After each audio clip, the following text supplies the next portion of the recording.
Discourse 20, December 8th, 1932. Saint Germain. Invocation. Thou mighty, invincible I Am Presence, speak thyself into the hearts of the children of men. Fill their hearts and minds to overflowing with the magnificence of thy presence, with the conscious strength to look to thee and know thee as the one, the mighty, eternal source of all things, by which the consciousness of mankind is sustained. Make them to know thy great ownership, that it is thee alone who art the owner and giver of all things, that they may thus manifest unselfishly one to the other. We thank thee. I bring you greetings from the great host who are ever pouring their radiant presence into your lives. The Discourse. It is with great rejoicing that the many who have been observant of this accomplishment see how truly the students are entering into the mighty I Am Presence, and how the things that have been disturbing are being dissolved and are dropping away as though they never had been. Beloved students, can you realize how great our rejoicing is? We have trod the pathway of attainment into the great freedom of mastery over all limitation. We rejoice to see you entering into this presence which, if maintained, will bring you certainly and surely to the same freedom. It is only when the outer becomes sufficiently obedient, giving all power to the great inner presence, that one finds peace and rest in this mighty acknowledgement. In that peace and rest flows a mighty river of energy, like a mountain stream flowing through a fertile land, lined with flowers and perfect vegetation. So in the peace that passes understanding do you move more and more, finding that eternal river of energy flowing into and through your being, spreading its blessing and opulence into your life and experience everywhere you go. While it is true that the intelligence is the channel through which you must receive, yet as you feel with deep sincerity the truth of the I Am Presence, you will find the stillness becoming greater and greater until one day thou shalt see the door of the creation open wide before thee, and thou shalt step forth with open arms into that freedom, inhaling the fragrance of the pure atmosphere of the etheric world. Within there wilt be able to mold the plastic substance into the perfection of everything upon which thy desire is held. You are making such splendid progress. Do not let any fear of persons, places, conditions, or things interrupt or disturb you, for the presence of the light stands before you, beckoning you on that you may be held in its fond embrace, receiving of its boundless riches of every description which holds in store for you. I shall now say something which may seem astonishing, but I assure you it is very true. Last night, as the question was asked, had you all been together before, I wish to say that it would not have been possible for you to have been drawn into this intensified action of the great inner law if you had not previously had harmonious association and training. While it may be difficult at first for you to comprehend it, you are receiving intensified training, which heretofore has only been given after a 3-year probation in the retreat. Some of you have stored up treasures of energy. I mean by that, energy created by your conscious activity through your I Am Presence. Others have stored up treasures of light. Again, others have treasures of love. Others have gold and jewels which were placed in keeping to be used in this embodiment. Several of you are on the point of releasing indivisibility into your hands these stored up treasures. Do not think I have gone into fancy daydreaming, but I am calling this to your attention for your benefit and blessing. I wish each one of you to go by yourself sometime during the day for at least 5 minutes and talk to your I Am Presence something like this. Great masterful presence which I am, I love, I adore thee. I give back unto thee the fullness of all creative power, all love, all wisdom, and through this power which thou art, I give thee full power to make visible in my hands, and use the fulfillment of my every desire. I no longer claim any power as my own, for I now claim thee, the only and all-conquering presence in my home, my life, my world, and my experience. I acknowledge thy full supremacy and command of all things, and as my consciousness is fixed upon an achievement, your invisible presence and intelligence takes command and brings the fulfillment into my experience quickly, even with the speed of thought. I know that thou art ruler over time, place, and space. Therefore thou requirest only now to bring into the visible activity thy every perfection. I stand absolutely firm in the full acceptance of this, now and forever, and I shall not allow my mind to waver from it, for at last I know we are one. Beloved students, you may add or weave into this anything else you wish for your requirement. And I assure you, if you can live in this, and I shall endeavor to help you do so, you will experience the opening of the floodgates of God's abundance. I think here that I should explain to you the most important, the most desirable thing that anyone can do is to fix within his or her mind the one permanent necessity, and that is, to keep at it until one reaches so deeply and firmly into this mighty I Am presence that all love, light, good, and riches flow into his life and experience by inner propelling power that not of outer personalities may at any time, anywhere, ever interfere with. This is the object of true training. This is why students were brought into the retreats as they could be found ready or sufficiently progressed, because, as I have said before, it is easy enough to solve your problems as they come along. But I ask you, what good does it do to continue to solve problems unless you have something somewhere to which you can anchor that raises you above the consideration of any problem? To find your I Am presence and anchor to it is the only desirable thing to do. Until you come to this point of firm anchorage to your great I Am presence, of course it is necessary to solve your problems as they come along. But how much better it is to enter in and set free that mighty presence, energy and action which has already solved the problem before they appear to you. Is this not more acceptable than to awaken every morning and find these problems coming up, staring you in the face, as though they were something really important which, after all, they are not? Yet I am sure you will agree with me that some of them, or at least your outer sense of them, is that they are tremendously ponderous. With your glorious obedience to the divine principle of created beings, you shall move along the pathway with your armor of invincible protection buckled on, until the intensity of the very light that you enter into will no longer require the armor. Is it not worth all the effort it takes to accomplish it, that you may even move into this glorious freedom? Then when you awaken in the morning, you will no longer find these visitors appear. As I have spoken these words, I have held you, each one, in the searchlight of my vision, even without your permission, so that when you hear these words, you will feel the inner conviction of them with a strength which will delight you. When critical or disturbing thoughts try to find entrance into your consciousness, slam the door quickly and command them to be gone forever. Do not give them a chance nor time to gain a foothold, remembering always that you have the strength and sustaining power of the mighty I Am presence to do this. Should you have difficulty in holding the door shut, talk to your I Am presence and say, "See here, I need help. See that the door to this disturbance is closed, and keep it closed forever." I want you to get fixed in your consciousness that you can talk to your I Am presence, the same as you could talk to me, believing that I had limitless power, because I tell you, it is no idle comment when I say, you can cause this mighty presence to handle every condition in your entire experience and raise you into its freedom and dominion of all things. As some of you have already reached into the activity of the universal substance, I want to call the attention of all of you to the fact that the substance of your bodies and this sustenance seem to be invisible about you, is immensely sensitive to your conscious thought and feeling, by which you can mold it into any form you wish.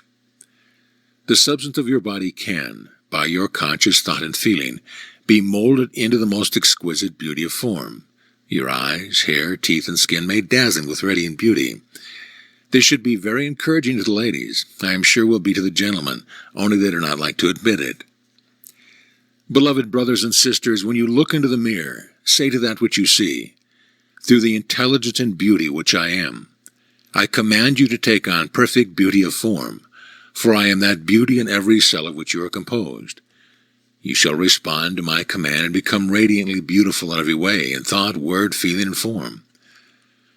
I am the fire and beauty of your eyes, and I carry forth this radiant energy into everything into which I look. Thus you can cause to come into appearance to perfection, which will give you all the encouragement you want, to know that I am always the governing presence. I wish to say to you who desire your form to become more symmetrical, start your hands at the shoulder and bring them down over the body of the feet, feeling the perfection or symmetry of the form you wish. Through your hands will go the energy or quality which you desire to manifest. If you will try this with deep, earnest feeling, you will be amazed at the result. This is the greatest reducer in the world. This, I assure you, will cause the flesh, as it comes into more beautiful symmetry and perfection, to become firm and yet supple in every way, because you are sending the energy of the I Am Presence through these cells, causing them to obey your command. This may sound ridiculous, but I tell you it is one of the best, surest, and most perfect ways to bring about the perfection of the body. I tell you, anyone who will practice this will bring the body in any condition that one desires. I want the students to get the fullness of the idea that they are masters of the form, their minds, and their world, and can inject to them whatsoever they wish. The pure and perfect life of God is flowing through you every instant. Why not switch off the old design and switch on the new? Do you not see how important it is to perfect the body? What can the inner presence do with a body that is sick or out of harmony all the time? When this is the case, the attention becomes so fixed upon the body that the I Am Presence cannot get the attention but a little part of the time. It is so easy, if you will but do it. With this treatment of the flesh with the energy of the I Am Presence, it becomes firm and perfect. The reason I speak of this with such deep, earnest feeling today is because I see the change and improvement in almost everyone, and by special, conscious attention directed to this, how much more quickly will each be brought into the perfection which he desires. When an individual has an abnormal abdomen, and anything that is more than straight is abnormal, he should raise his left hand into position, palm up, move the right hand in a rotary motion over the abdomen, moving from left to right. Each time the hand passes over it, feel deeply the absorbing activity. The quick charge of energy through the hand goes into the cells, contracting and reducing them into a normal condition. I assure you this instruction is no idle fantasy, but is a tremendous import, and it will accomplish the purpose for which it is used, absolutely without question, if applied with earnest feeling. The consciousness, of course, should be the energy flowing through the right hand, is the all-powerful, absorbing presence, consuming the unnecessary cells and bringing the body into a perfect, normal condition. This will not only adjust the abnormal size of the abdomen, but will penetrate through the form, charging the intestinal activity with a cleansing, purifying process, which will be of inestimable benefit. Those who have found the activity of these organs lazy will find them quickened into normal action. I assure you that the ladies will not need to use rolling pins or roller on the floor. Also, I assure you, ladies are not the only ones who use the rolling pins. The unfortunate, almost appalling condition is that individuals, having with them this mighty God presence, will give every imaginable power to outside things to produce results within and upon themselves. When whatever remedial agent they use, whether exercise, drugs, or anything else, has little effect, if any, except the quality and the power they consciously give these agents. This treatment acts upon the cells where they are, be they bones or flesh. How prone the outer mind is to question the ability of this inner self to handle any part of the body.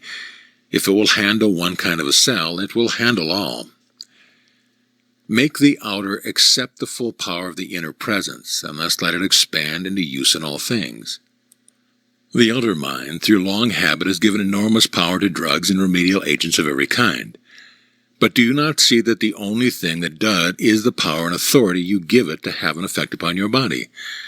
I do not mean for a single instance that individuals who do not become aware of that I Am Presence should cease all remedial agents.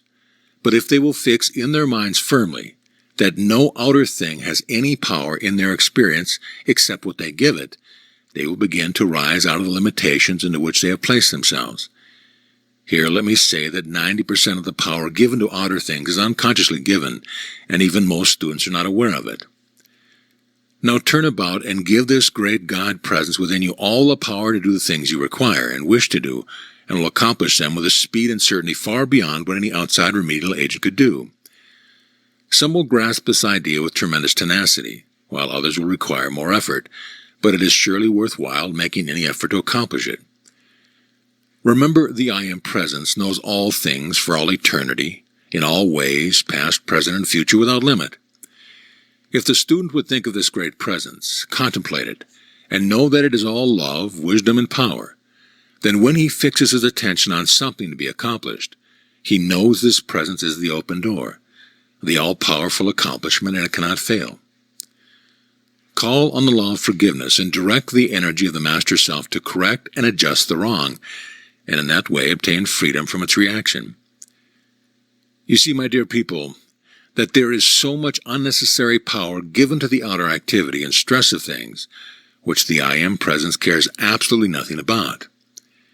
It is at no time concerned with the mistakes of the outer self. If the individual but understands that he could turn away from all these discordant activities and give the Master I Am Presence within all authority and power to dissolve and dissipate the wrong condition, he could never in any way feel a reaction from his wrongdoing. When the individual allows himself or herself to continue to criticize, condemn, or judge another of his fellow beings, he is not only injuring the other person, but is unknowingly admitting into his own experience the very element that he has seen wrong in the other person. The true understanding of this will make it easy for individuals to forever cease such undesirable activity when they know that it is for their own protection. Let us put it in another way.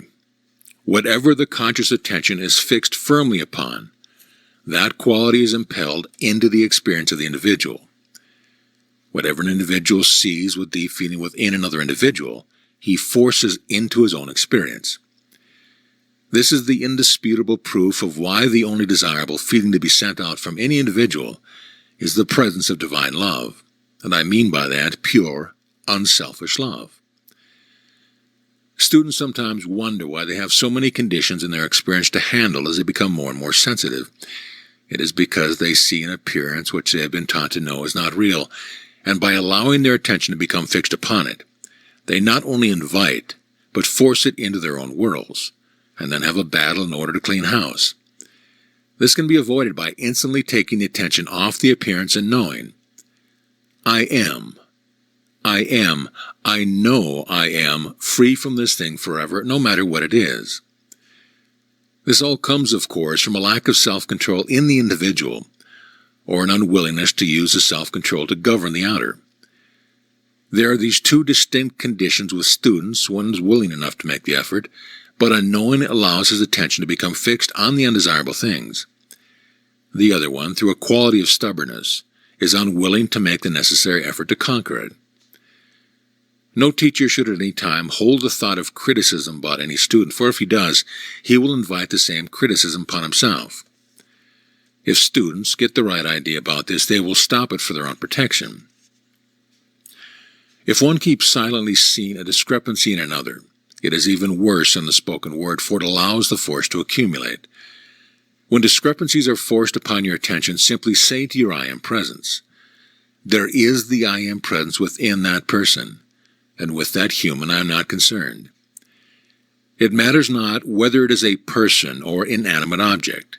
The moment you see an imperfection, you are forcing that quality into your own experience. This is so important it cannot be stressed enough. Your first consideration should always be to your own divine self, adoration to it always. This gives you the opportunity and strength to rise to the heights where you can give help to thousands, where now it can only be a few. No amount of service can be of any permanent benefit unless the individual first accepts and gives adoration to his own divine self, the mighty I Am Presence. Those who want to serve the light and really do good should understand this clearly. When students say, if I only had the money, what good I could do, it is exactly the reverse thing that they ought to do.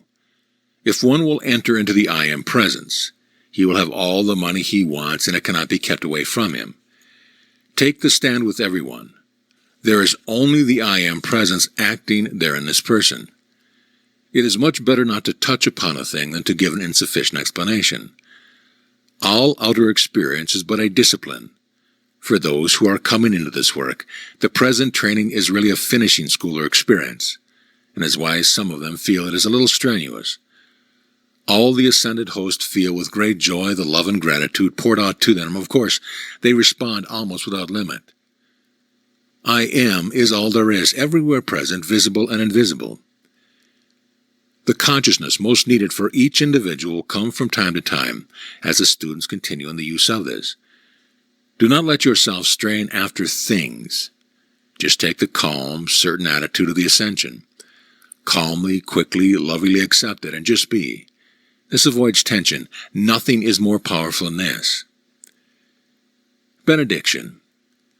Thou mighty, all-pervading, infinite presence I am, We give forth our gratitude to Thee that we have found Thee, that we acknowledge Thee, the all-powerful Creator, making Thyself fully visible in our every need, in our full illumination, in our full mastery and dominion over all other things.